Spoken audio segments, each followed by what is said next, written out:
beginning, right? Why not? Since I think it's all new people in here, we'll start from the beginning, all right? I feel like that's fair.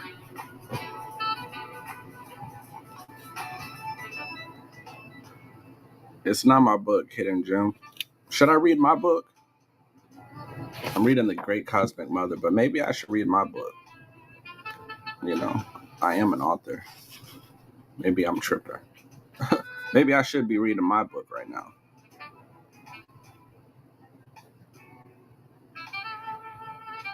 I would ask y'all to vote, but y'all ain't being active enough. I would say put a 1 if you want me to read my book, put a 2 if you want me to read The Great Cosmic Mother. I ain't gonna lie, I feel like the beginning of my book was kind of outdoing the beginning of this book, but I'm trying, you know what I'm saying? I forget what the numbers were. A 1 was my book, a 2 was The Great Cosmic Mother, right? I forgot already. Well, that's two votes for my book. Hidden Gems, you about to get unfollowed. So now I'm just pluck it then. That's enough votes. Let's get it. We about to read my shit, man.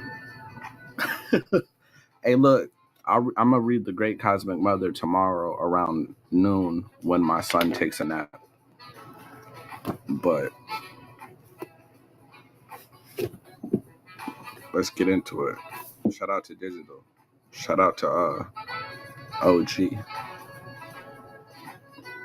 I mean, wanted to call you RJ, but you know what I'm saying.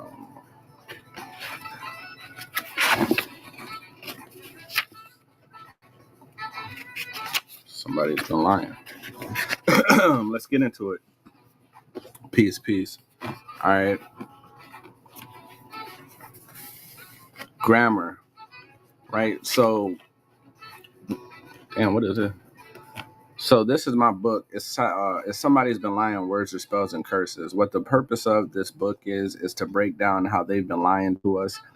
One of the ways that we find out that they've been lying to us is through the etymology of words, right? There's a phrase, and what happens is these people are speaking to us through a forked tongue. They'll say one thing, it'll be another, right? But in reality, they know what's going on. So when they're speaking to us, they know what they're doing. We don't know what's happening, so we fall victim through the words that are being used, right? And it's our lack of wisdom.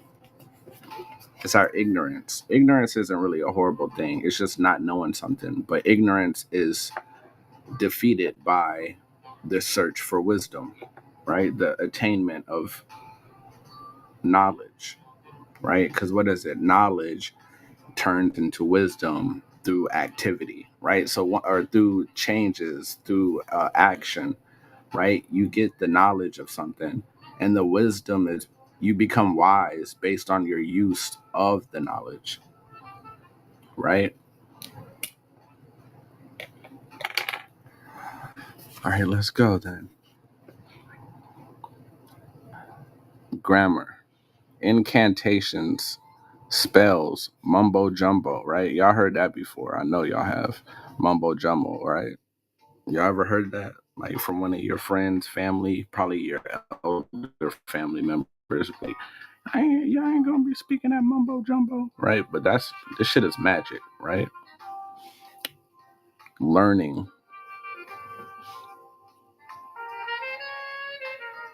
All right. The classical Latin word is from Greek, grammatique or technique. Keep that in mind. Art of letters, referring both to philology and to literature in the broadest sense. Grammaticos, right? Pertaining to a verse in letters or learning, right? An Old English gloss of it was staffcraft.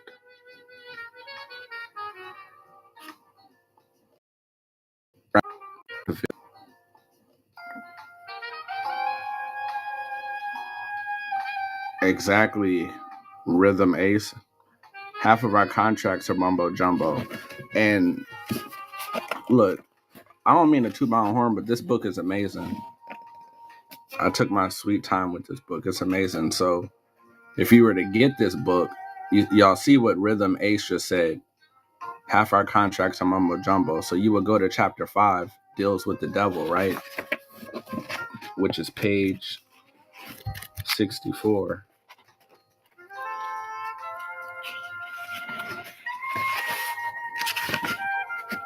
Right? And what are we talking? Hey, look, shout out to Rhythm for, calling that out. Because what are we talking about? You know what I'm saying? I break down how these contracts are deals with the devil. Why? Because they're full of mumbo jumbo. They're full of word spells and curses, right? And I break it down using the law, using legal encyclopedias and the likes, right? But let's get into it, all right? So one thing about learning and reading and learning about these words is, I highlight a word, I highlight something, keep that shit in mind, right? Technique, right? Keep technique in mind. Keep staff. And remember what magic is: spells, incantations, mumbo jumbo. Then it connects to a staff. When you see a wizard in a movie, you look at it as just a joke or just like, oh, that's cool. But why are these things connected? A wizard ain't this what wizards carry? Like the elder wizard always has a staff, right? And he uses a staff to wield magic, incantations. Y'all think this shit is a coincidence, but it's not, I promise you. The name of this book is Somebody's Been Lying. Words are spells and curses. It's available on Amazon. So let's keep going. There is a lot to unpack just in this definition alone. This is the basis of knowing how to properly wield your verbal sword. On the other hand, one can wield a staff of righteousness and healing as well, right? One can wield a staff of righteousness and healing as well. I say this in hopes that you do not take the sword to be evil, as evil must be spiritually severed at the neck.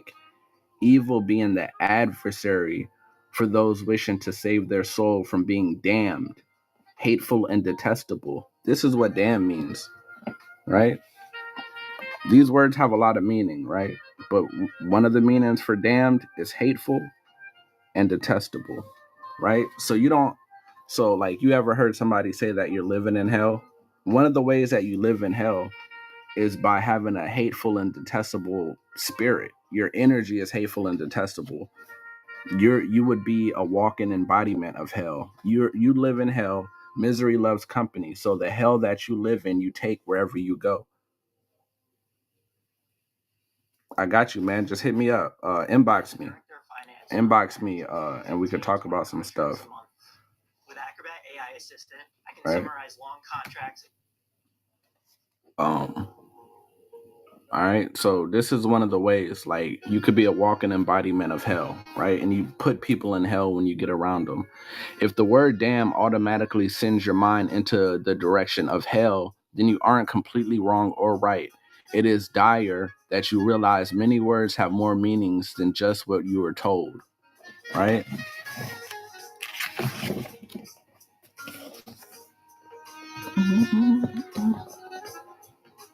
Can y'all see good?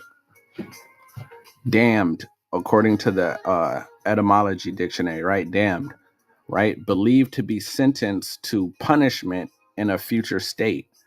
Condemned, judicially sentenced, right? So if damned is hell, but damned also connects to being judicially sentenced, then what does that mean? What does that mean when you get locked up? Wouldn't that make that a version of hell? Wouldn't that be hell on earth, to be judicially sentenced, to be damned, right? Have y'all ever heard of the exchequer chamber? right? So if hell means to be damned and confounded to, right? Confined, right? And they say there's levels to hell, then wouldn't one of those levels that's real deep be solitary confinement, right? Damn, this highlighter is strong as shit. All right, we're gonna have to chill with the highlighting. All right. One reason why you have the right to remain silent is because your improper grammar can lead to being damned or judicially sentenced. Some would say that it is imperative for you to be well versed in legalese, which is a language in itself. You will come to find that in different venues of this realm, different languages were and are used for specific purposes. Some of these languages contain words that you use on a daily basis, but in that particular venue, they can have a completely different meaning, right? You know the word understand to mean that you comprehend something, while in other venues, your understanding can literally mean to occupy space at a lower level and figuratively to submit. Now, I know in this world, people be arguing left and right about how they ain't about to submit to nobody. I ain't about to submit to no man. I ain't about to submit to no woman. I ain't about to submit to nobody. But then you get pulled over, and the first thing the cop says to you is, "Do you understand?" And you be like, "Yes." You go to court, the judge is like, "Do you understand?" And you be like, "Yes." But y'all submit everywhere. You won't submit to the people you love, but you'll submit to everybody else. And all these other people are trying to do you harm, right? We got to pay attention to the things that we acquiesce to. Seeing how many people are absolutely oblivious to the evils that are working against them on a daily basis, it may be hard for some to picture when this usage and meaning could be used. An example would be when a sheriff asks, "Do you understand?" If they're feeling really dominant, they may even throw in the word boy, which means a servant, right? Which has its own detrimental meaning that I am sure many are not aware of. Now we're all aware that it means a servant, right?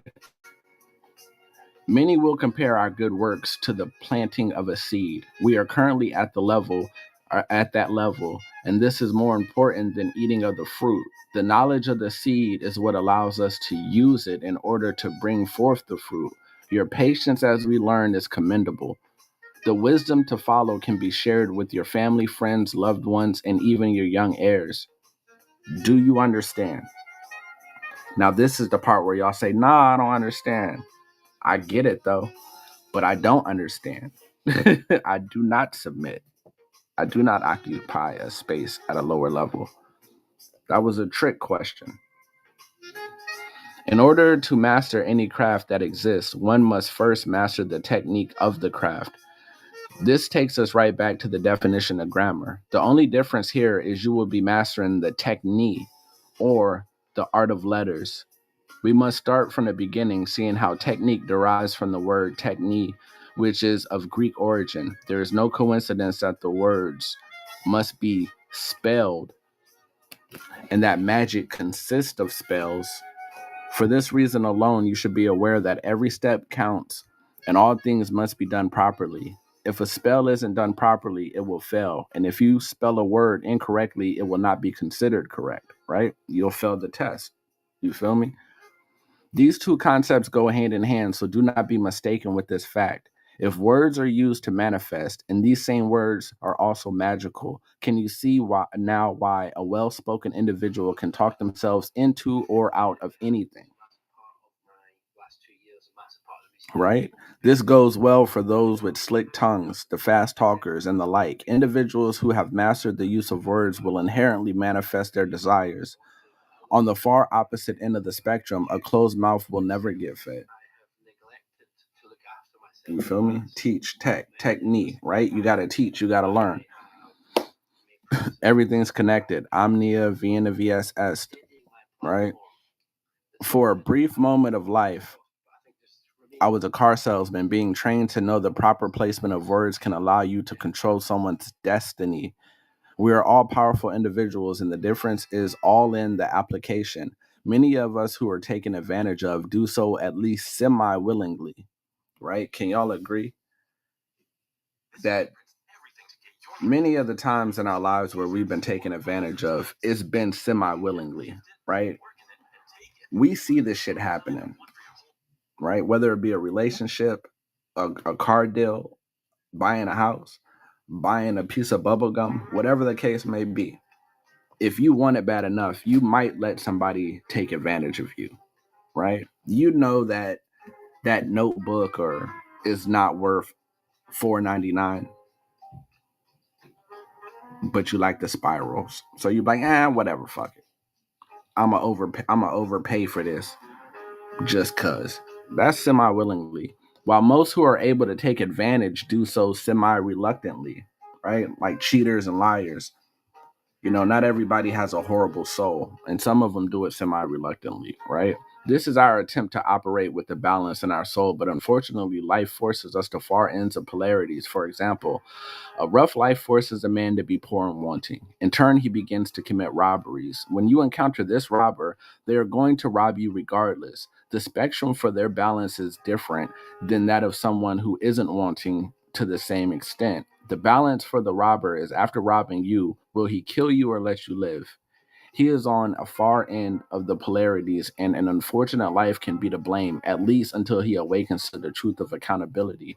On another end of someone's balance can be whether they will rob you or not, and they may choose not to. I am sure you get the message being relayed here. It all truly deals with the nature of someone, right? Whatever your nature happens to be, you must practice self-mastery. The kingdom of God is within you. This would make you a work of art, a masterpiece.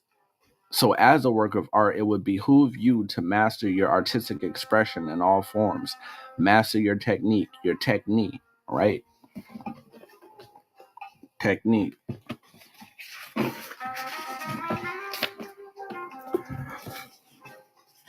If y'all feel like we starting off a little slow, take it easy. This just the beginning. I gotta set a foundation. I plan this book out accordingly. This is the foundation. If you don't realize the concept of the words being spells and curses, then nothing else will make sense, right? Y'all feel me? 1817, at first, especially in criticism of art and music. This is technique, right? Especially in criticism of art and music, right? That's why I said you're a work of art, right? So master your technique. Formal practical details and artistic expression, right? Y'all remember when I said master your artistic expression? Techo is a word forming element, which is something that we will get into later on. Let's touch on two things right now. And the first will be the willingness to be ignorant. The willingness spawns from the lack of initiative and drive, attracting you to people with the leadership qualities and enabling you to be passive and mistreated.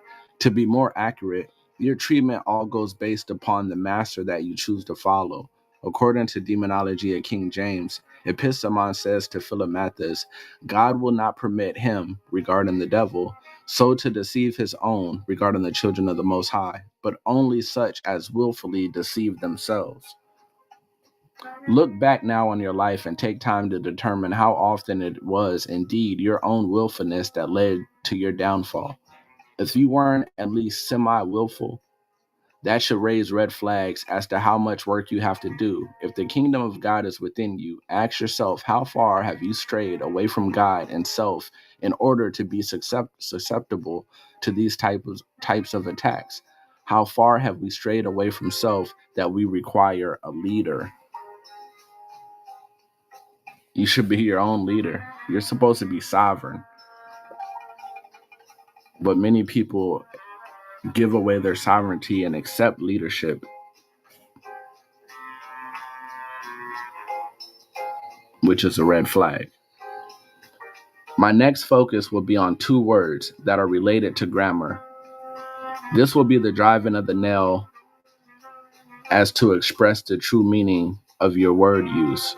The first word is grimoire, right? So grimoire is a magician's manual for invoking demons, right? Incantations, grammar, right? Now it's all coming together. right? Then grammary, right? We got that word grammar again. Learning, erudition, magic, and enchantment. Okay, a book of conjuring magic. That's why you go to grammar school. You go to grammar school, and in grammar school, you're learning how to spell, you're learning how to read and write, and all those different things, right? But they don't let you know how powerful the words are. They just make you feel like you're just here to learn words.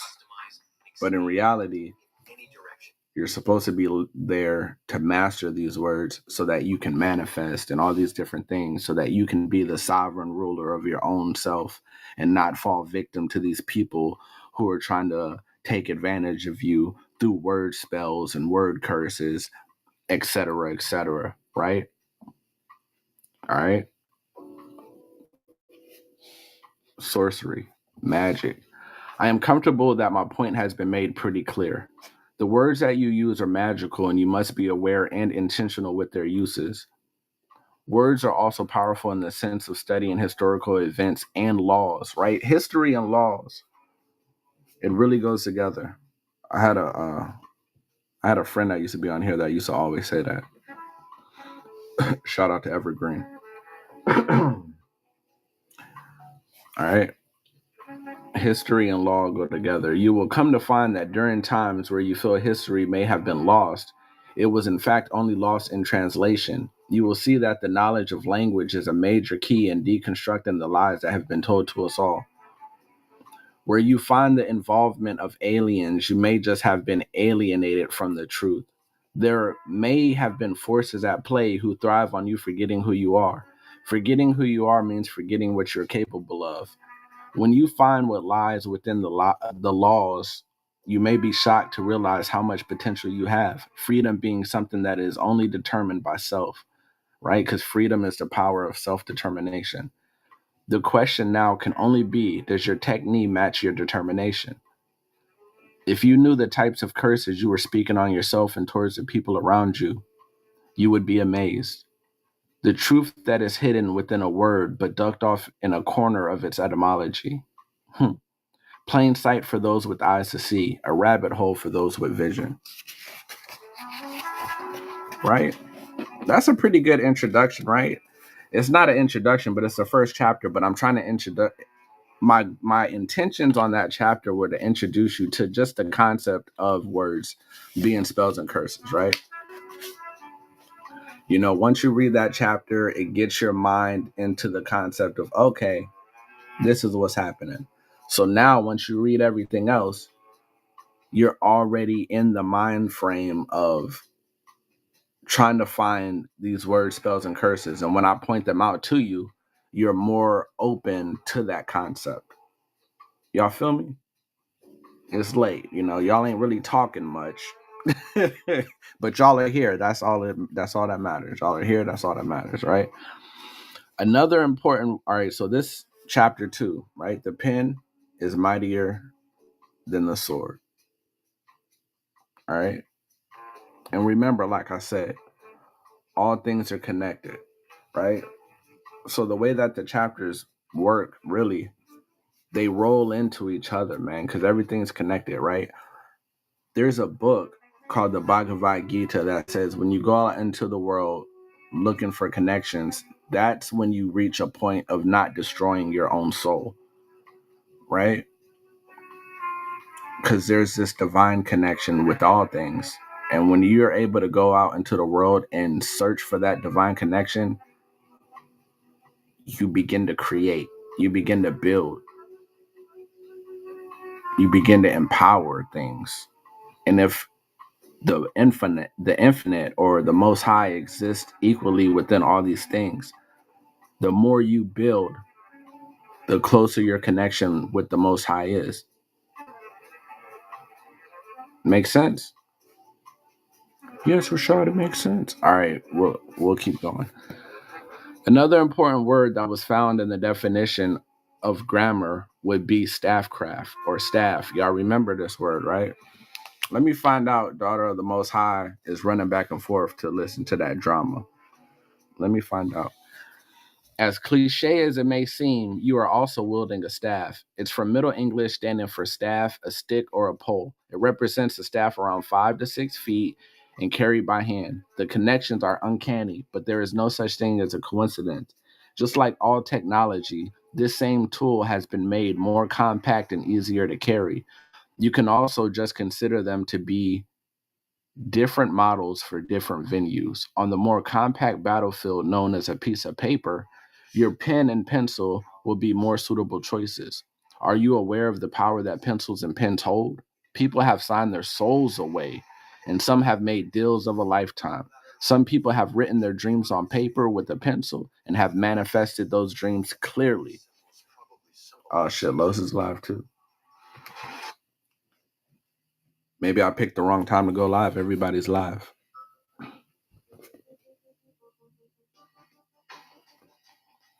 When you take a thought and you write it down, then put intention into it, you are bound to manifest something. The abundance that comes from your manifestation depends on the energy you feed it. All right. James chapter 2, verse 26.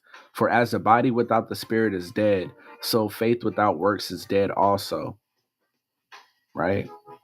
You got to put energy into the things that you manifest, right? Your thoughts, they're real. They exist. They exist in the ethers, right? So the thing about manifestation, right, is your thought, right? As soon as you have this thought, right, it rises into the ethers and exists there. Now what you have to do is you have to put energy into it. And the more energy you put into this thought, the more dense it becomes, right? The vibration of this thought changes, the density of it changes. And the more dense this thought becomes, that's when it manifests onto this earth, because density is what makes these things manifest into the matter that we see today, right? So whenever you have a thought, you have to show me your faith and I'll show you my works. You feel me? So whenever you have a thought, y'all, you have to put that energy into it. That's the reason why all of us have experienced this, where we've had a thought, an idea, boom, it hits the ether. We don't put no work into it. We don't put no energy into it. We just leave it there.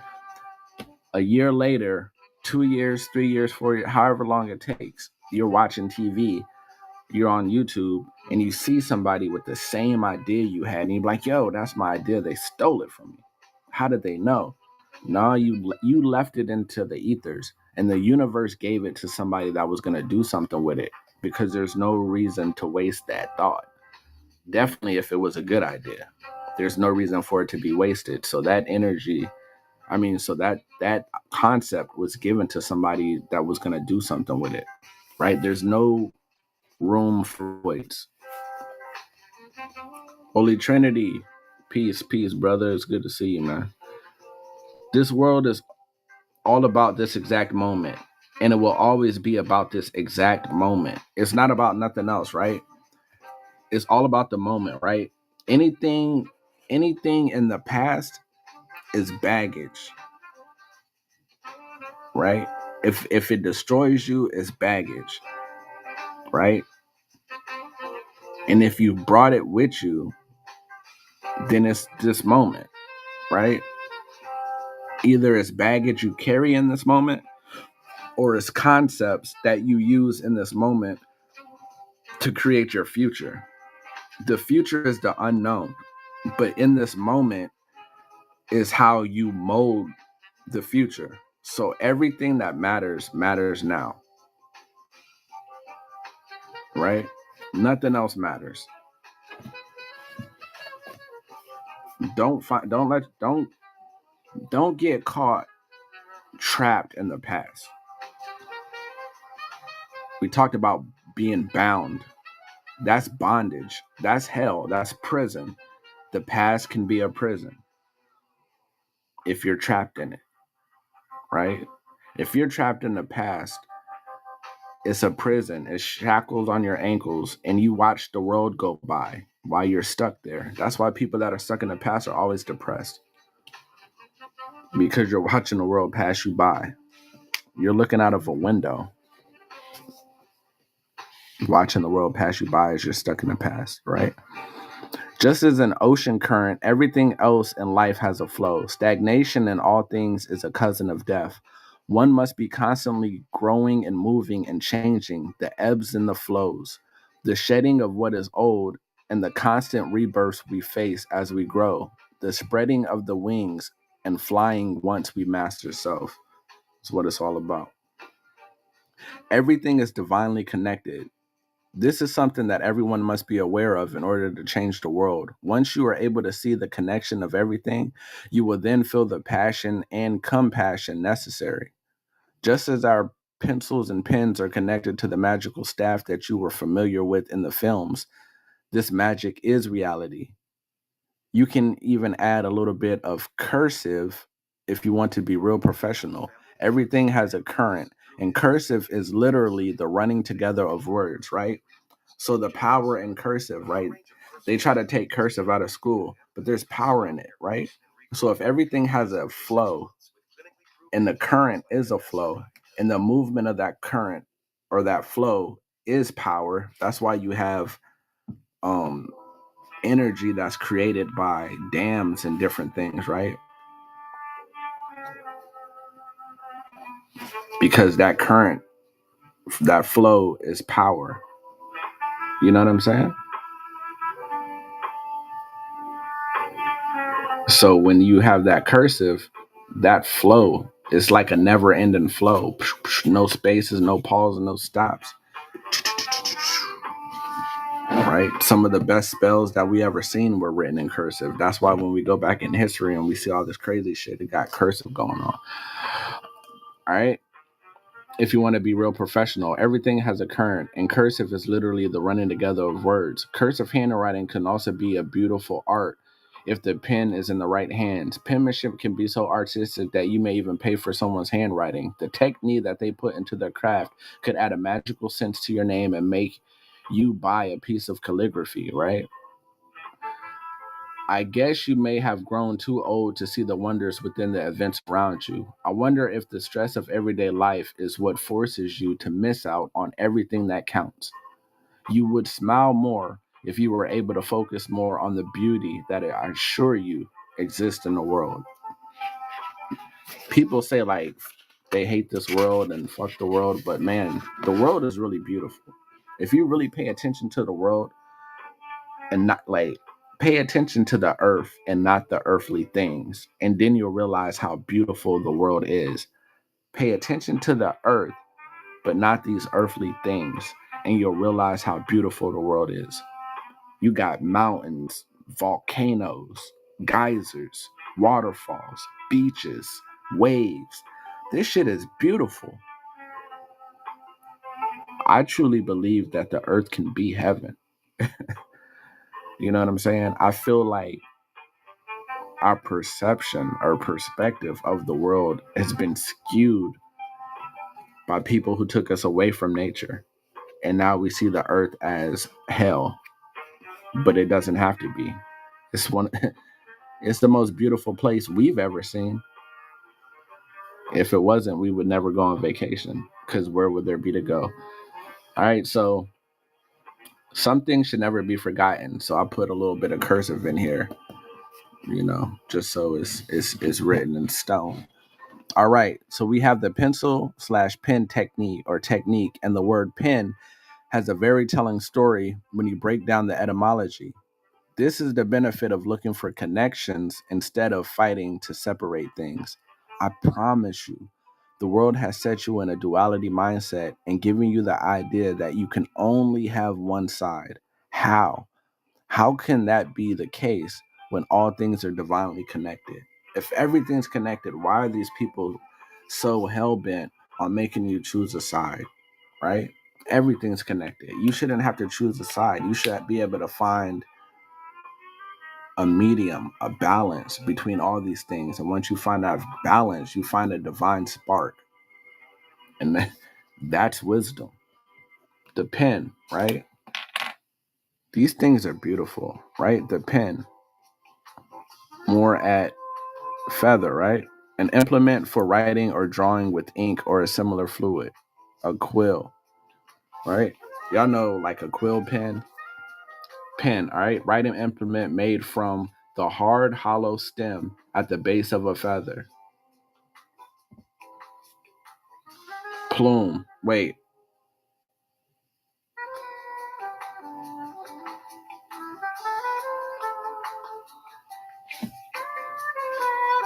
I'm gonna get in trouble for how I pronounce these words. Cause Lola's gonna tell me, she's gonna tell me I did it wrong. But it's like a plume, like the plume serpent, right? So I wanted you to remember the current slash flow of all things and their connection. This connection that we have just uncovered will lead us to the plume serpent, right? And the Ouroboros. Have y'all heard of these things? Have y'all heard of the Ouroboros and the plume serpent? We will also see a connection with the serpent in the garden with Eve. I personally find it amazing how much truth can be revealed through definitions and etymology. I also find it amazing how history can be told just by studying the meaning of words. I am going to show you some visuals that will allow you to imagine the things that I am soon to reveal. Imagery is beneficial, very beneficial, when learning new information because the picture is a deeper manifestation of the words. I am sure you're aware of how many words a picture is worth. I have heard the Aurora Borealis. Peace, vegan strongman. Yeah, the Aurora Borealis, that's an energy field. All right. So this is the Ouroboros, okay?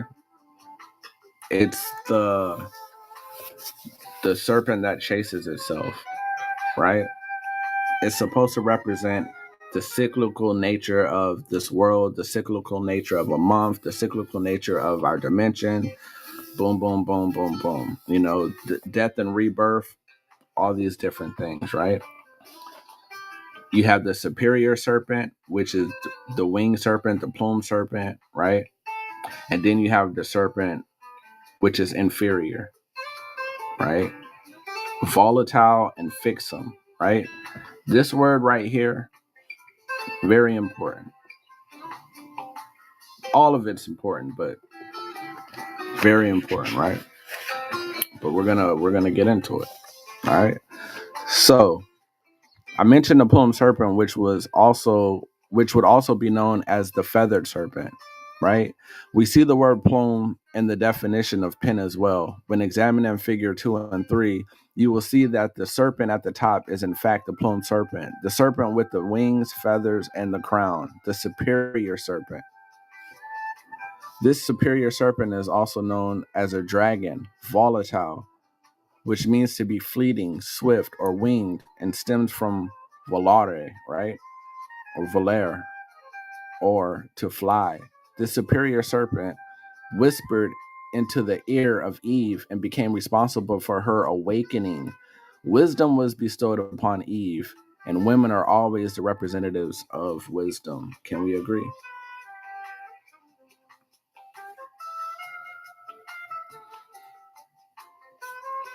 Indeed, indeed, vegan strongman. The circle of life is a sacrifice. The circle of life is an offering in a sense.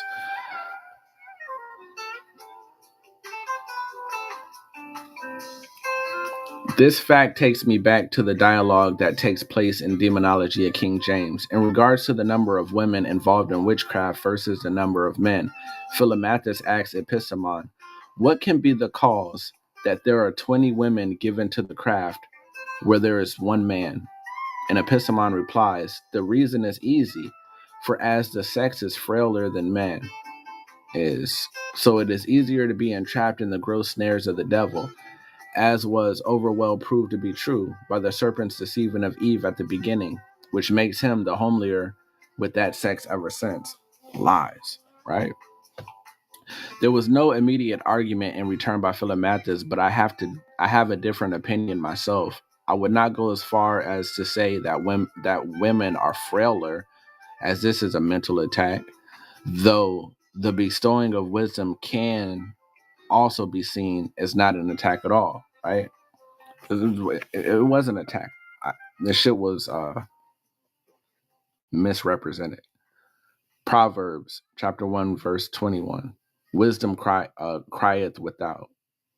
She uttereth her voice in the streets. It is also very clear that the Most High increases wisdom, right? Dang, these commercials. Should I turn the music off? Let me know if y'all want me to turn the music off. All right. It is also very clear that the Most High increases wisdom. This would give reason as to why women outnumber men by an oppressive amount, right? Because women are the manifestation of wisdom. All right. Even still, the plumed serpent was struck down for this act and forced to crawl on its belly. Fix him, or fix, as you see on the bottom of figure 2 and 3. And fix comes from the pi root do, right? To pierce, hence fix or fasten, right? Y'all remember I told y'all that this word was important? That's what we're talking about now, right? So what is do? Proto-Indo-European root meaning to stick, fix. It forms all or parts of affix. Crucifix, crucify. And crucifix is defined as a cross or representation of a cross with the crucified figure of Christ upon it, right? Christ is enlightenment. So the story of Eve is a story of enlightenment. This is also a story of evolution, right?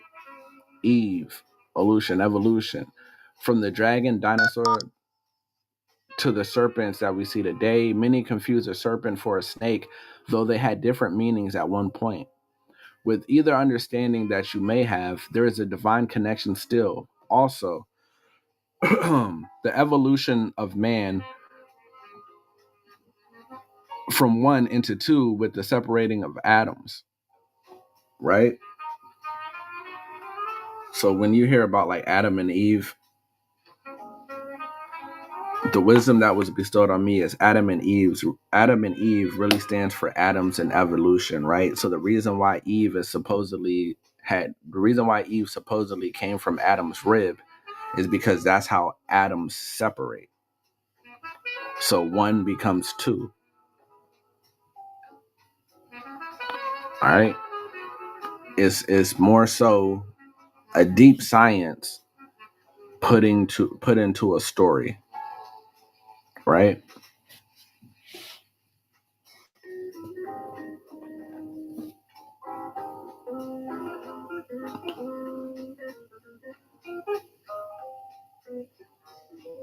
All right. I will never argue over who came first, but I will say that I have found justifications in both opinions. I'm not here to argue about if men or women came first, who came first.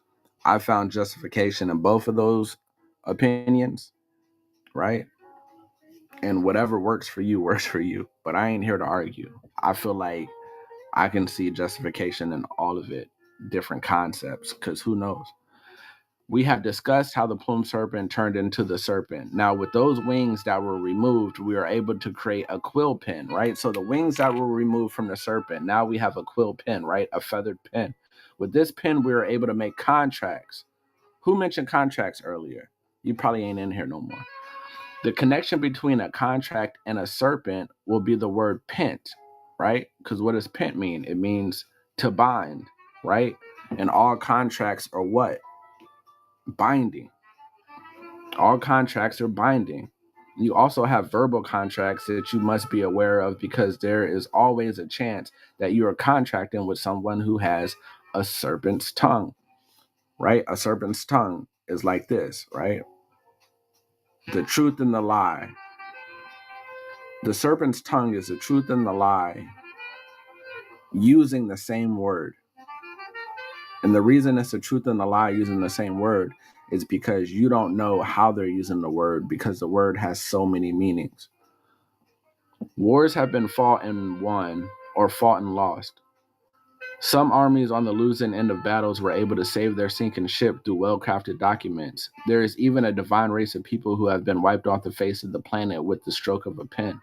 This disastrous event is called paper genocide, and this proves the power of the pen. If a picture is worth 1,000 words and historical pictures have been altered, that would mean that we have been fed trillions upon trillions of lies. We have been left here in the rubble of a destroyed timeline, forced to reconstruct truth brick by brick. All right? It is a good thing that masonry was a craft practiced by the ancients, the originals. The mastery of all forms of building are within you, and the information is running through your veins. You got information in your veins. Usually I got hella veins, but oh wait, yeah, I'll be having hella veins running through your veins. This wisdom is a gift from your ancestors that is passed down not by hand but by lineage. As far as a snake goes, that will lead us to the spirit of Python. This is the gateway to the attack on wisdom. All right. See, we start off easy. I'm telling y'all, it's a easy start, right? So we talked about grammar, right? So talking about grammar is just a breakdown of what's really taking place. Then we talked about how the pen is mightier than the sword, because we had to break down the connection between the pen and the binding that happens with the pen, right? So now you know that it's magic, and you know that people are being bound by words, right? And if you're being bound, what are you being bound to, right? If the pen, we showed the connection with the serpent, then what kind of binding do you think is taking place, right? But remember, there's two types of serpents. Remember, there is a duality, but the truth is in the middle, right? There's a duality that exists, but the truth is in the middle, right? The pendulum swings, right? So if the pendulum swings, do you think you need to pick a side, or would you, like, if you're walking, right, and you have y'all remember, like, what is that dude that used to go through the caves with a whip? Y'all remember he would get to that part and it would be that axe that swung like a pendulum. The solution, Indiana Jones, right? Indiana Jones would go through a cave and that pendulum type axe would swing. And the solution was not for him to run on the right side, not for him to run on the left side. He had to time it and run down the middle, because that's wisdom. And here we are talking about wisdom, right? Balance. The spirit of Python, the Pythoness. I love it. Your intrigue is what guided you to this book, which makes me confident that you know of a Pythoness, a woman that you are acquainted with who practices divination. Exactly.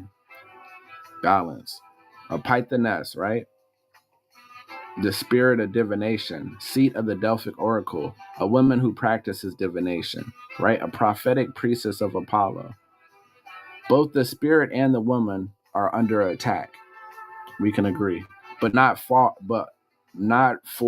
what would seem to be obvious. Looking at this in modern times would paint the narrative of an attack on evil, but what you are witnessing is the beginning of divine truth being revealed to you.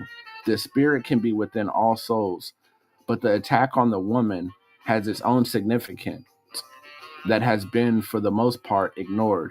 Can we agree?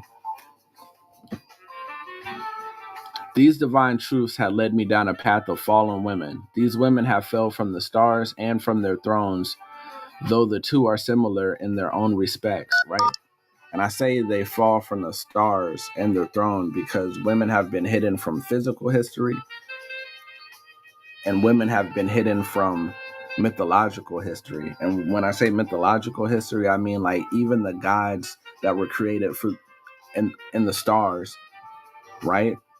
A lot of them were turned from women into men, right? Or the women were over time turned from something that was divine to something that was just pretty much sexual in nature, and all the divinity was taken away, right?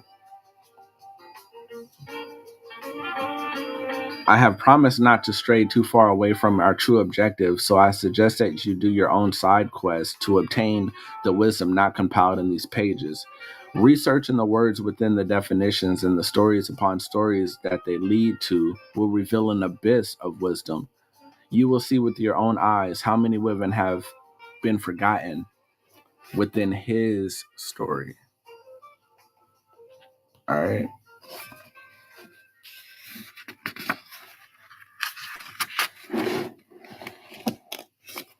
Nevertheless, all right.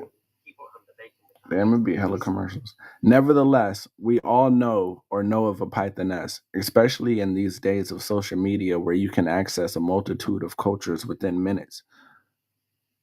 My distrust in the originality of anything that connects to the Greek mythology forced me to look into the details of this subject, and it led me to wondrous information. Right? I will share all of that information with you in hopes that you are able to see the truth with your ultimate eye. Many missteps and misinterpretations in my eyes have led to villains becoming heroes in modern day. They became heroes in ancient times, but their legacies would be tarnished if we weren't brainwashed into respecting them.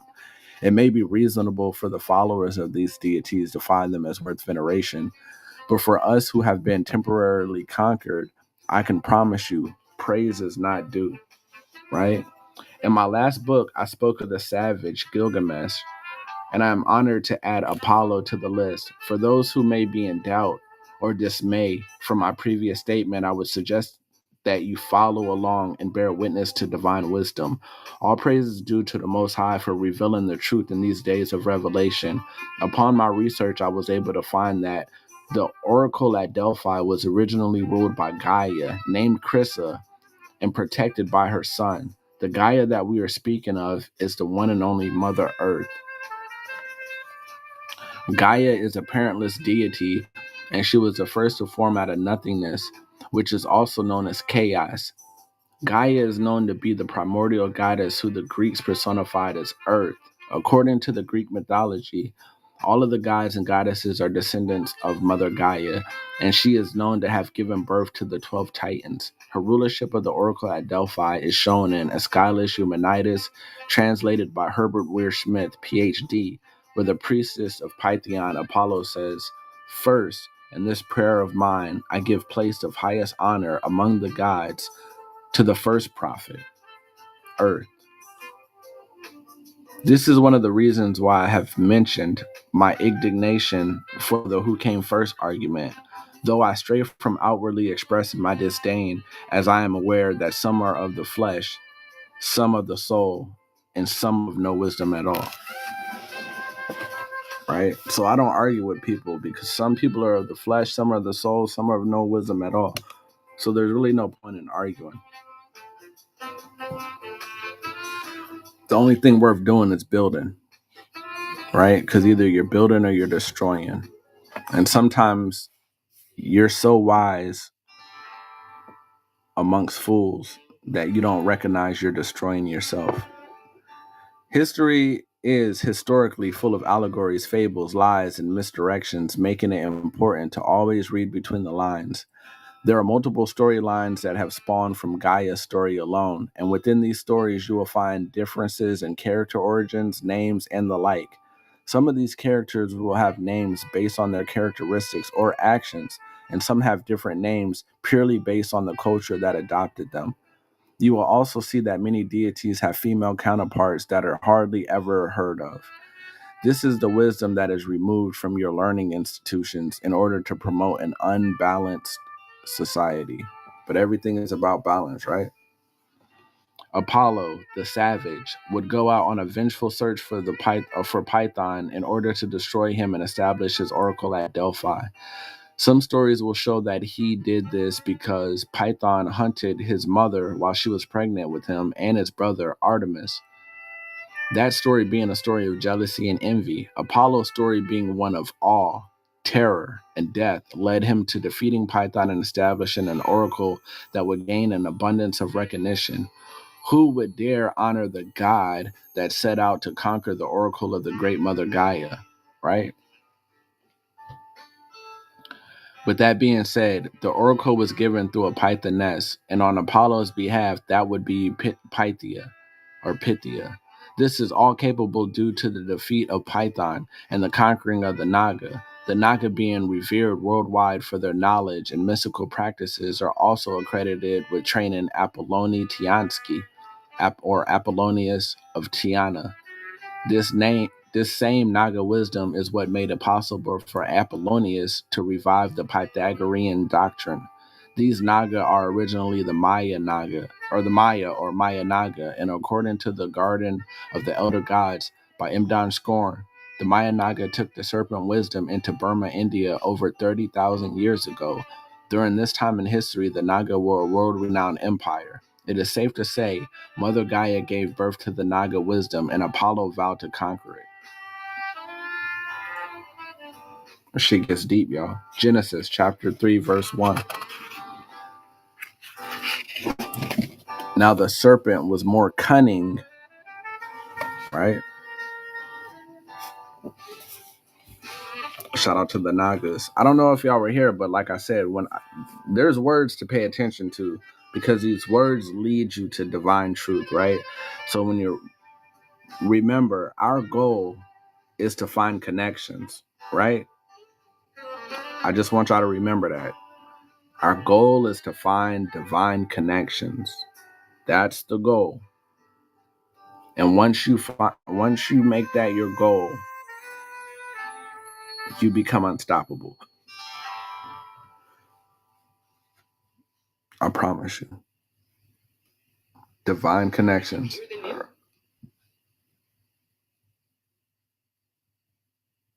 Yeah, this is my book, Kinfolk.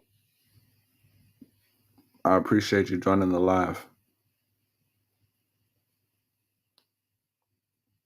All right. All right, so Edom Online is an online etymology dictionary, right? You can download the app right now. Don't do it now because we're in the live and I don't want y'all to leave. But after we get out of here, go download Edom Online or go check out Online Etymology Dictionary. All right. So at the tips of your fingers, you could just do etymology all day long. Wise, right? So I want y'all to remember this word, right? This is from the Bible. Now, the serpent was more cunning, right? This word right here. Remember that word. Yeah, me too. I've been gone for about like 2 months. I just got back. This is my first day back on TikTok for real. All right. Old English, right? Learned, sagacious. Uh-oh. There we go again. This is wise, right? There we go again. Sane, prudent, discreet, experienced, having the power of discerning and judging rightly. Behold, both the serpent, all right? Y'all got to follow me. Behold, both the serpent and the wise will always be defined as cunning, right? All praise to the Most High for this opportunity to uplift the feminine dynamic of life once again. Wise brings us to divinity. And as I stated in my previous book titled Somebody's Been Lying, A Great American Deception, I use the word divine to address the feminine as opposed to kinfolk, which I use to address the masculine. This divinity that we are currently speaking of is known as Sophia, right? Have we all heard of Sophia before, right? All right, Sophia, proper name. From Greek, Sophia, skill, right?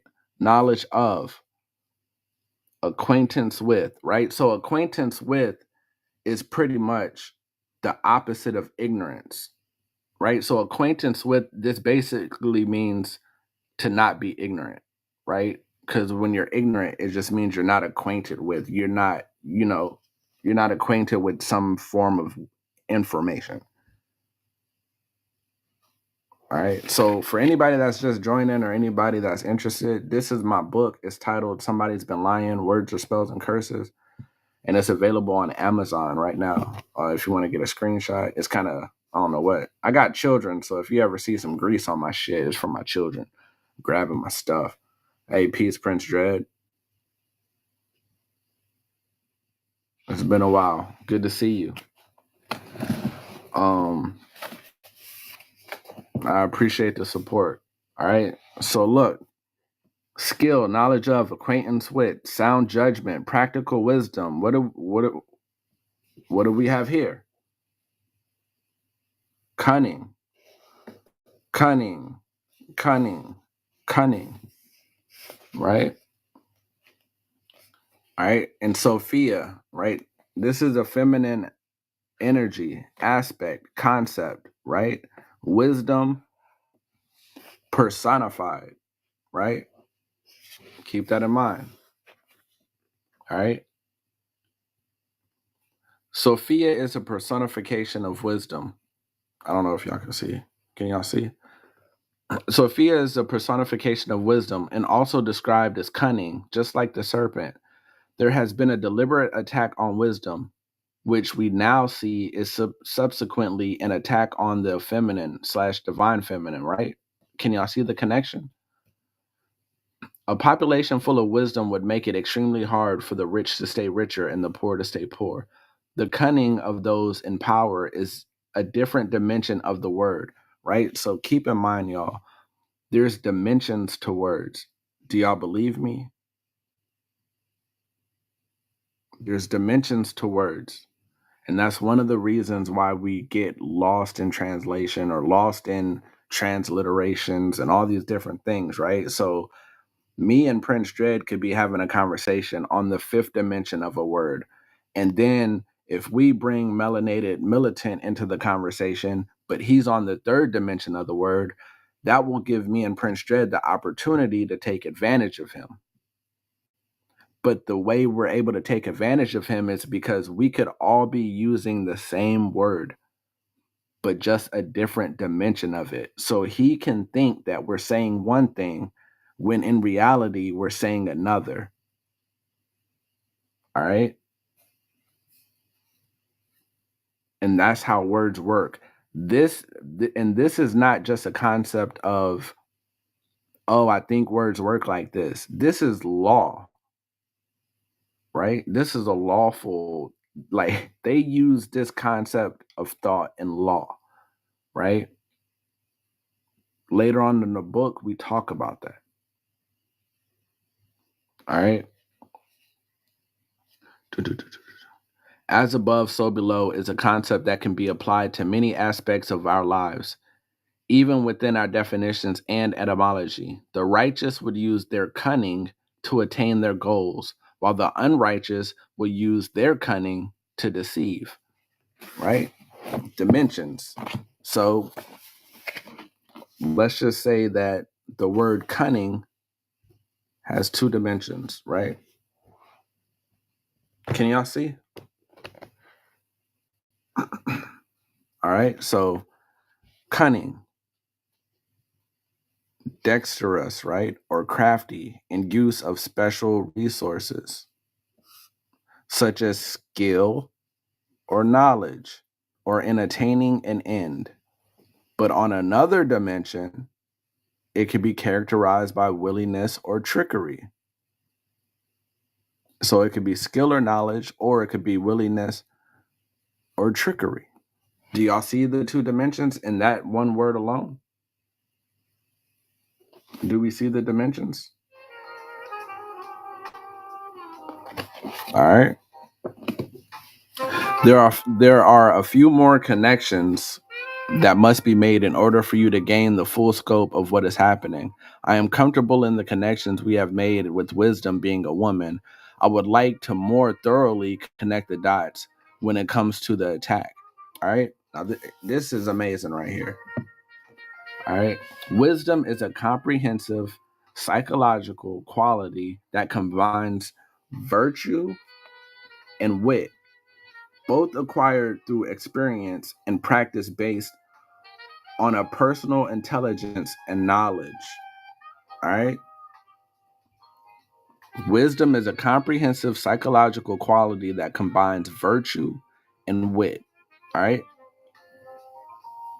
While researching the connections, I was able to run into the Oxford etymologist in a work titled The Oxford Etymologist Goes Trick-or-Treating by Anatoly Lieberman, right? The etymology I find acceptable connects Wicca with the verb wit, know, all right? So as in to wit or to know, the noun wit, which would be knowing, witty, unwitting, unknowing, all right, witless, right? Without knowing. Yet, this derivation, arguably the best we have, is not flawless either. It presupposes the existence of Witya, the form that later developed into, y'all see that? Later developed into which. Now we're getting somewhere, all right? So now we are able to see the connection between wisdom, wit, and witch. All of these components are leading us to our target, and we are aiming for the truth. A veil has been raised upon your eyes, and we must take a peek and see what is being hidden. Once you set your eyes on something true, you will always take another look. The truth just calls to us like that. Peace, peace, TV.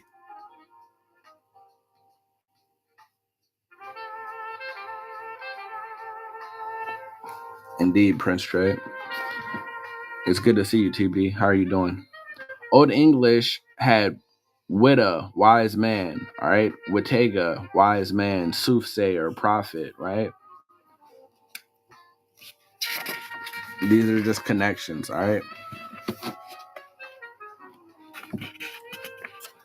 A third member of this family would have been approximately the same as Whitya, right? But with the accent on occult practices and knowledge of things hidden. If so, the negative meaning of which developed later under the influence of Christian teachings, right? All right, so now we just connected witch with wit and wisdom, right? And that same wisdom was demonized under the influence of Christian teachings, right? And the reason for that is because they can't control you if you're magical, right? There's more to it, and we're going to get to it. But they can't control you if you're magical. And the church is all about control, right?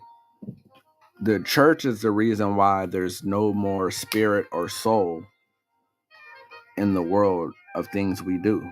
There's no more alchemy, there's chemistry. You know what I'm saying? The church is the reason for this. They did this to us. Not God, but the church. All right, not God, the church. Those are two different entities. Also, this reconstruction of the prehistory of which has the support of Slavic. The Russian word for which is Vedma, she who knows. A similar form exists in several other Slavic languages, with ved, know, being an easily recognizable cognate of wit, right? So if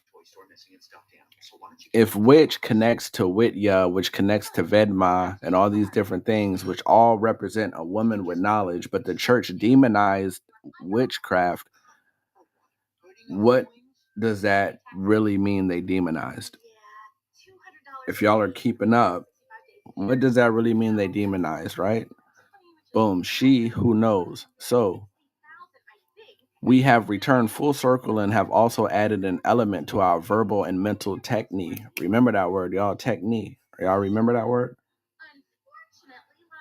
That new and powerful element being the word witch. It is important for us to find this divine connection because once one connection is made, more are undoubtedly going to follow suit. It seems to have some sort of trickle-down effect. Mountains represent a journey, and traversing down can assuredly become an avalanche of wisdom, wit, witchcraft, vedma. This journey will lead us to the truth because somebody's been lying, but we're going to get to the bottom of it. This brings us to the Salem witch trials and all of the witch hunts that took place around the world. These hunts or trials were actually a hunt for wisdom, right?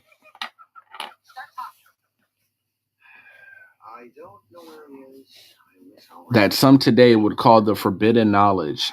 In the crossfire of the search for those dealing with maleficent spirits, those who worked their skills in righteousness were also accosted and at times put to death. There were catalogs put together and designated to their specific deities, spirits, demons, and those who dealt with any of the sort. One of my personal favorites just happens to be Demonology of King James. I didn't have to make it too far into the book before I was able to realize how the witch hunts would have affected many innocent and righteous individuals during those times. I was also able to see a deep and dark deception that was hidden from us solely due to our own ignorance. The power of fear can be extremely overwhelming, and it is that same powerful fear that has the witch hunt still going on as we speak, right? Y'all don't think it, but there's witch hunts that go on every day. A lot of those witch hunts take place when you're in grade school, right? When y'all have that person in your class who's a little bit different than y'all. They speak different, they think different, they talk different, they use different words. They don't use the words you think are cool, right? And you treat them like shit. You demonize them, you beat them up, you bully them, you push them, you shove them, you don't talk to them, you don't hang out with them. That's a witch hunt. There's people that'll go to school that are so intelligent, but they want to be cool. So what do? They dumb down their intelligence to be cool. Their parents can't understand why their grades went down so fast. It's because wisdom doesn't get you friends. Ignorance does. That's a witch hunt. The following definitions are from Merriam-Webster's 1979, right? Dictionary, right? Witch. All right. So pay attention because they've been lying. Divination, right? Divination. All right. Malignant. Supernatural powers, especially a woman practicing usually black witchcraft, often with the aid of a devil or familiar, sorceress, compare warlock, an ugly old woman, hag, a charming or alluring girl or woman, right? This is the demonizing, but we already know what a witch is, right? Divination is a cornerstone to building a temple of truth or a key to opening the gates of wisdom. The stone that the builder refused is hidden within all of the different elements that we have put together so far. She will be revived. Excuse me, y'all. Divination. You got to pay attention. What is divination? The art or practice that seeks to foresee or foretell future events or discover hidden knowledge, usually by the interpretation of omens or by the aid of supernatural powers. Right? That's easy. Easy. Right? The art or practice that seeks to foresee or foretell future events or discover hidden knowledge, usually by the interpretation of omens or by the aid of supernatural powers. Keep that in mind. We have come this far to uncover that they have demonized the Most High, and they have also demonized those who are here to do righteous works. Have you come to this conclusion yourself after what you've read so far? There is no need to fret, even if you haven't, because I will be honored to explain. Once we do this review, I am confident that you will be amazed by how everything returns full circle, right? So we began with the spirit of Python, or the Pythoness, who practices divination. We spoke about the divine feminine and Mother Gaia, who was the first prophet. Unfortunately, her son Python was murdered by Apollo. This event is a direct representation of conquering the Naga serpent wisdom. This led us to Sophia, wise, and the serpent, all being described as cunning, and cunning being crafty with skill or knowledge. Knowledge leads to wisdom, which is connected to wit, and from there connected to the word witch. Witches were then proven to be connected to supernatural powers and divination. Divination, the divine feminine, with the ability through supernatural powers to foretell future events, discover hidden knowledge, interpret omens, all using her unusual insight and intuitive perception. Does this not describe the women that you respect? For all the men in here who've ever been troublemakers, and I ain't talking about just like, you know, I'm going to stay out longer than my mom said. I mean, all the men in here who've really gotten in trouble and really done things that could get you in trouble. I know y'all have had women in your lives that called you and tell you, oh, I had a dream. And then they try to explain this dream that pertains to you. Or you're about to do some real stupid shit and they give you a warning. This woman gives you a warning. And depending on the decision you make after you hear this dream or after you hear this warning, is very consequential, right? If you don't listen, you ended up in jail. You ended up pulled over by the cops. You ended up in a fight. Something went wrong. If you did listen, you stayed home, your friends call you the next day and tell you what happened.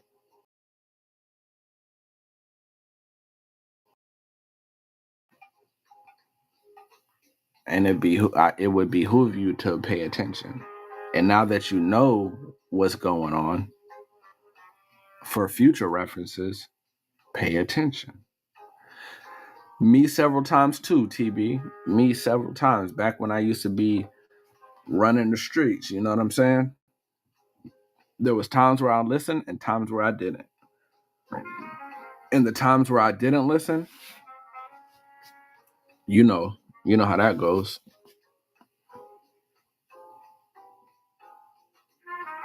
Divination, the divine feminine, with the ability through supernatural powers to foretell future events, right?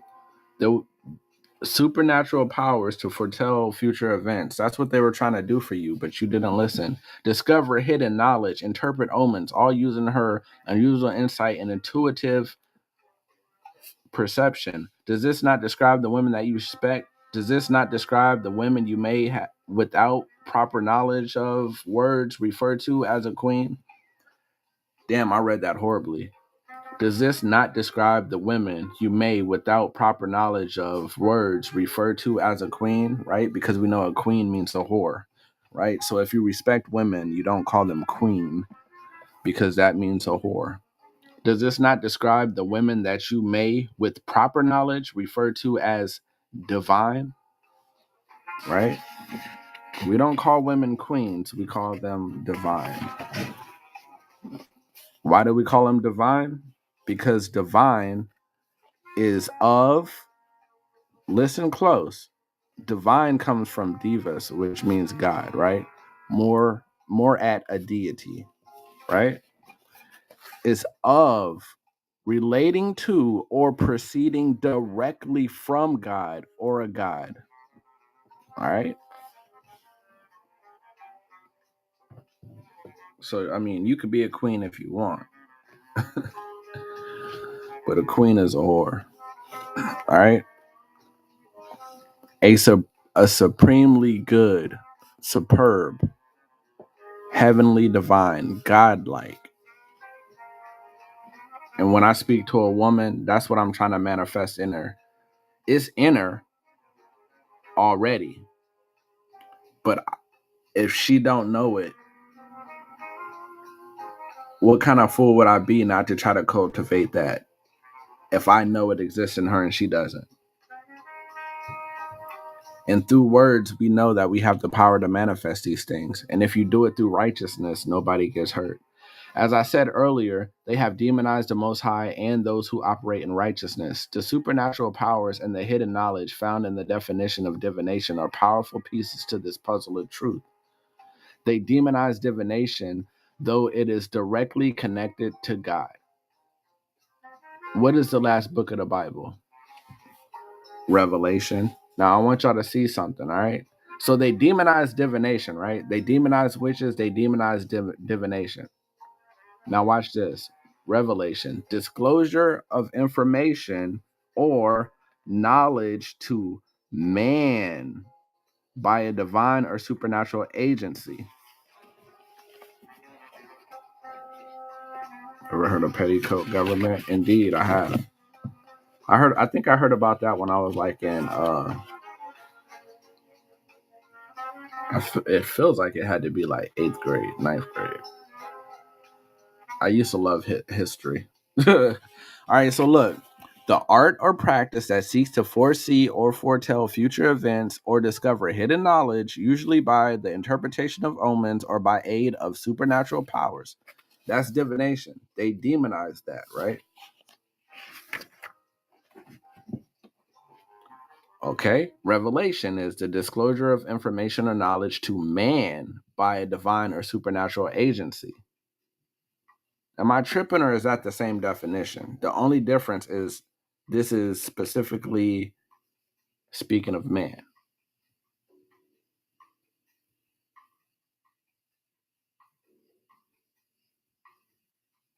Am I tripping or is that the same exact definition? So revelation is good. Put it in the Bible. Ooh, we love it, we love it, we love it. Give us more.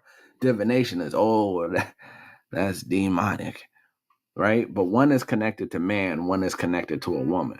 Ah, interesting. Disclosure of knowledge to man by a divine or supernatural agency. Do you see the truth that was revealed to me? This divine truth has now been revealed righteously to us all. All praises to the Most High for granting us moments such as these. The celebration of redemption. I mentioned earlier that it didn't take me long to realize that innocent women were destroyed in the witch hunts, right? So this is from Demonology of King James, all right? In common with the Catholic movement of the era, which saw its own share of witch trials and pogroms against herbalists and ritual working. Do I have any herbalists in here?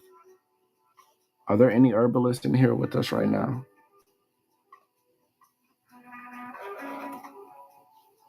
Are there any herbalists in here? Do y'all know what a pogrom is? A little bit, you know. Shout out to the herbalists. Y'all know what a pogrom is?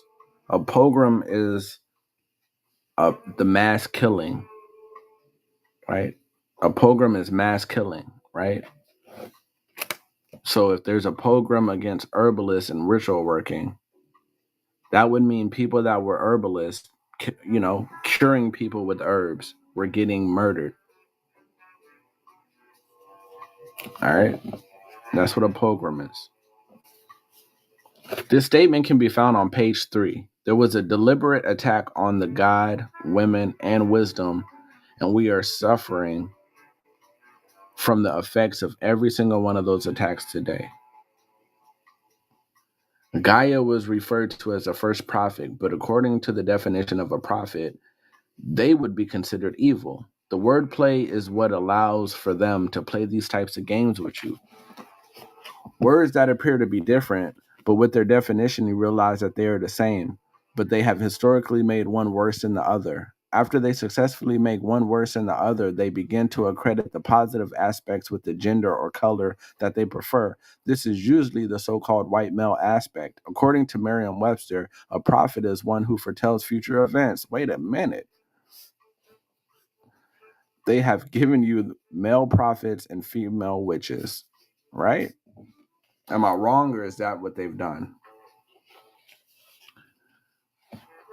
And also given you a serpent, wisdom, that whispers into a woman's ear and made it into the devil, right? The serpent whispered into the woman's ear And now that's the devil, because the serpent gave Eve wisdom. In what world is wisdom not something worth striving to gain? The demonology of King James mentions the following. And as to the devil's foretelling of things to come, it is true that he knows not all things future, but yet that he knows part. The tragic event of this history is declare, which the wit of woman could never have forespoken. Right. Not that he has any prescience or prescience, which is only proper to God. Hold up for a minute.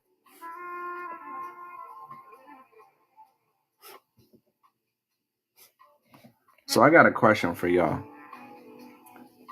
Like, when you talking about the best rappers, you only mention a few names, right? When you talk about the best basketball players, you only mention a few names, right? When you talk about the best football players, you only mention a few names. When you talk about the best gymnast, you only mention a few names, right? There's some people that never get mentioned, right? And it's because they're not a part of the elite, right? So they don't get brought up in the conversation. You know what I'm saying? It, do y'all feel me? When you're having certain conversations, some names never get brought up. And why is that? Because they're not on the same level, right? If I'm talking about Jordan, LeBron, and Kobe, I'm not about to bring up my homie from down the street because he's not relevant in this conversation, right? So if we're talking about the devil for telling things and we're talking about God, why would we have to even mention the wisdom of a woman? How powerful is the wisdom of a woman if it's mentioned in the same topic with the devil and God, right? Because the demonology of King James also says that the devil's power is limitless because the devil is a hangman of God. So the devil's power is as limitless as God's is. So why is the wisdom of a woman being mentioned in the same breath as them?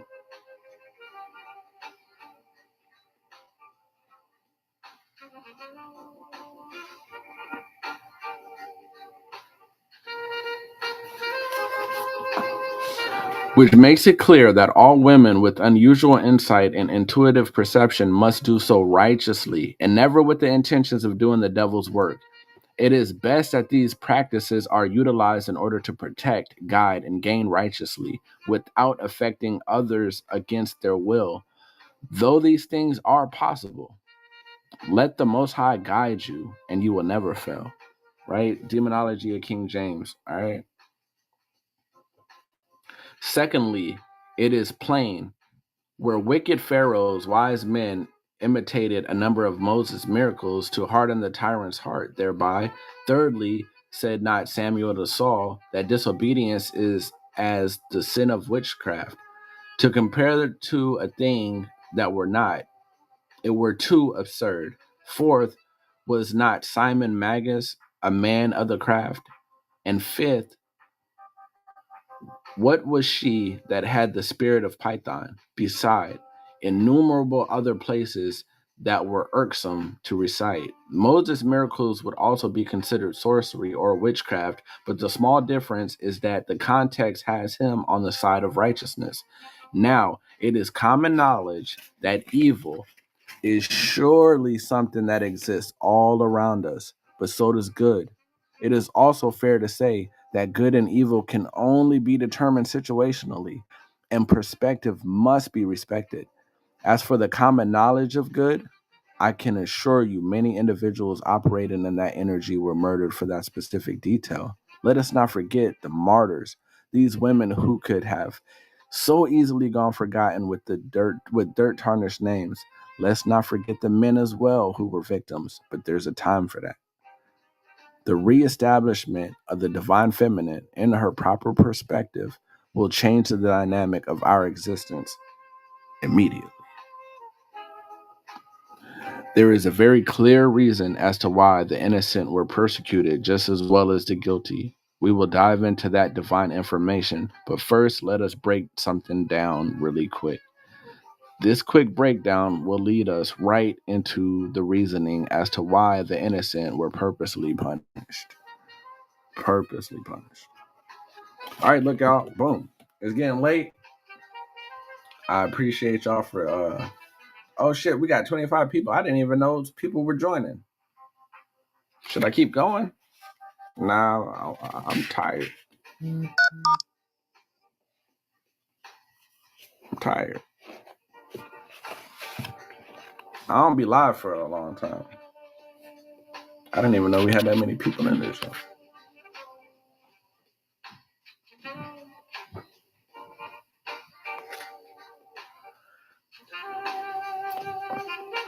And y'all ain't really talking. Shout out to TB. Y'all niggas ain't really talking, so I'm probably about to call it a night. You know what I'm saying? I'm tired. I ain't really tired, but you know, I could chill. I got this jazz music playing. This shit kind of, you know what I'm saying? Putting me in the zone. Hey, peace and love, y'all. Damn, keep going. Oh shit. Where was I? Should I? Your boy Jimmy in the building. Peace, peace. Oh, we almost done. All right, I'm gonna finish this chapter. I didn't even know we were. Nah, I'm gonna finish. I'm gonna finish this chapter. Fuck it. All right, Genesis chapter 2, verse 18. And the Lord God said, "It is not good that the man should be alone. I will make him a helpmeet for him." All right. According to Novotny A, right? The risk of social isolation. All right. Look, as demonstrated by a review of the effects of perceived social isolation across the lifespan, co-authored by Hockley, loneliness can wreak havoc on an individual's physical, mental, and cognitive health. Physical, mental, and cognitive health. Hockley points to evidence linking perceived social isolation with adverse health consequences, including depression, poor sleep quality, impaired executive function, accelerated cognitive decline, poor cardiovascular function, and impaired immunity at every stage of life. Did y'all know that? Every stage of life. Did you know that if you have a newborn baby and you leave it alone, it'll pass away? And I'm not talking like if you could feed it and everything, but if you leave it alone, the baby will pass away. Did you know that? Like if you just feed it, disappear, and leave that baby by itself, and like don't love it, don't care for it, you just feed it, it'll pass away off of loneliness. When you have grandparents and one of them passes away, not too long after that, what happens to the other one? I mean, sometimes they make it longer, but usually the grandparent that lives a lot longer is when the other grandparent passed away at an earlier age. But when they get up there in age, one passes away, the other one is usually right behind them. Loneliness is not natural to us. Isolation is not natural to us, right? They've studied these things. They know these things. That's why they go into our communities and separate us. They have gang injunctions and all these different things to keep us apart. Oh, don't meet in these groups, and oh, there's 3 or 4 of them. Stop them from doing that, right? Isolate them. Social isolation, right? In 2019, in addition, a 2019 study led by Cassandra Alcaraz, PhD, MPH, a public health researcher with the American Cancer Society, analyzed data from more than 580,000 adults and found that social isolation increases the risk of premature death from every cause for every race. Right? Can y'all see, like, while they be acting like they don't want us to be on social media. They just don't want us talking about certain things. But they do want us on here because we're still, though we feel connected, we're still isolated. That's why everybody's depressed. People think that they get depressed by scrolling up and down and looking at these videos. They think women are getting depressed by seeing beautiful women every day. They think men are getting depressed by seeing handsome men every day that are successful. No, that's not even the shit. The reason you're depressed is because you're scrolling up and down all day, not connecting with people. Do y'all remember when you hung out with your friends? I don't know how it is for women, but for men, you could be the ugliest nigga on the earth and you could be the most handsome nigga on the earth. But when y'all are hanging out and y'all are friends, none of that shit even matters. You might get clowned, you know what I'm saying? But more so, it's gonna be about your shoes than your face, unless you really just talking shit, right? But everybody's having a good ass time. You don't really get depressed because you're outside playing all day, hanging out all day with your friends. This is when you're young. And then by the time you go in the house, it's time to take a shower, it's time to eat, time to brush your teeth, time to go to bed. Boom, you have a good ass dream. You wake up and then you right back hanging out, playing, laughing, joking. There's no reason to be depressed. Everything's cool. That shit ain't the shit no more, man. Everybody's isolated, and now we know what isolation does. According to Alcaraz, among Black participants, social isolation doubled the risk of early death, while it increased the risk among white participants by 60 to 84%. So the world is suffering, y'all. Genesis chapter 2, verse 21 through 24. And the Lord God caused a deep sleep to fall upon Adam, and he slept. And he took one of his ribs and closed up the flesh instead thereof. And the rib which the Lord God had taken from man made he a woman, right? But remember, when it comes to this shit,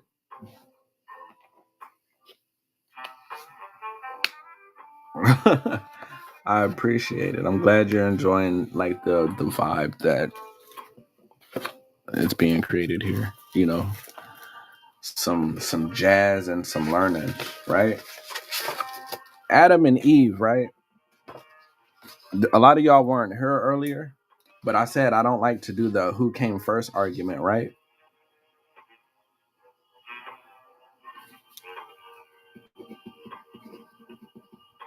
All right, so look, you got Adam, right?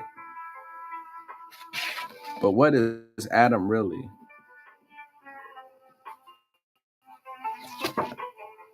Adam is atom, right? And when an atom splits,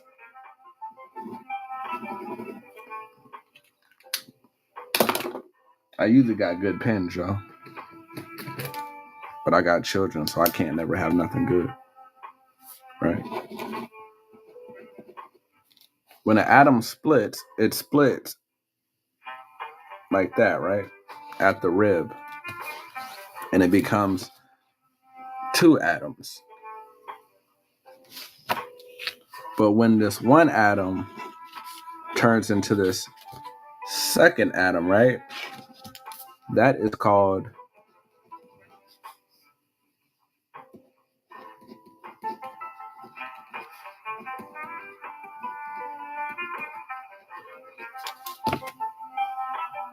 evolution. So it's not really about who came first. It was more so just a story about atoms and evolution.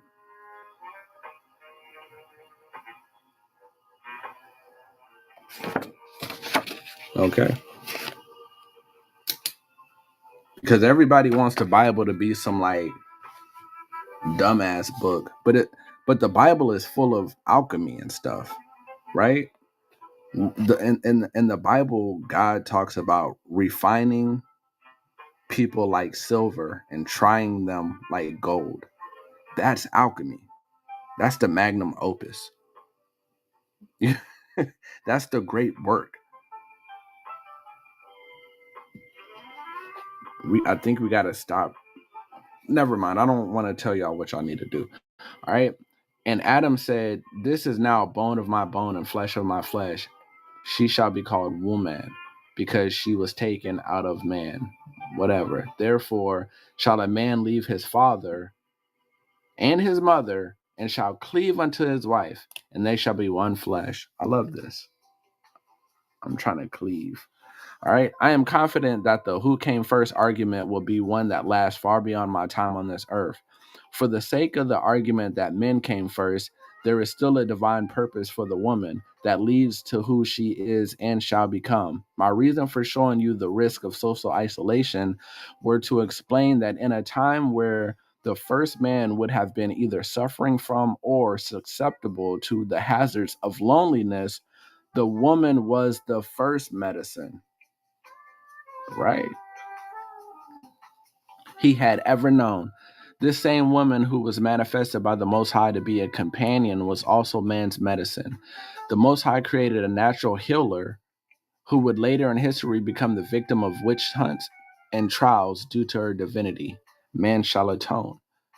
The Bible says that the man shall leave his father and his mother and shall cleave unto his wife. This is a beautiful sign of the divinity of the woman, seeing how the man should leave everything behind and stay close to her, so close that they physically, metaphorically, and spiritually become one flesh, right? Proverbs chapter 18, verse 1. A man who isolates himself, right, seeks his own desire. He rages against all wise judgment. Because if you isolate yourself, then you isolating yourself from these women too, right? And what are women? Women are the manifestation of wisdom. So if you isolate yourself and you seek your own desire, you rage against wise judgment. Wise judgment is absent in your life. Remember that the woman is wisdom. So an isolated man is often unwise and is sure to face dilemma with his health and judgment. Proverbs 18:22, right? He who finds a wife finds a good thing and obtains favor from the Lord. Among this favor that is found from the Lord, he obtains wisdom and good health. This is indeed the good favor that all men thrive for. As for the innocent, many have descended from a lineage that passed down natural medicine as a legacy, which is going to take us into our next chapter, the medicine. But we're going to stop here. Every chapter goes into the next chapter pretty well. All right. This is a good one, though. I like it all. So for anybody that don't know, we were reading from my book, Somebody's Been Lying, Words or Spells and Curses, available on Amazon. Go get your copy. You know what I'm saying? And tomorrow, probably around noon or so, we're going to be reading The Great Cosmic Mother. All right. I appreciate y'all for coming through. I appreciate the support. You know what I'm saying? I'd rather a small, genuine crowd than a big, disingenuous crowd. And I appreciate every single one of y'all. Peace and abundance. Y'all have a great, amazing night.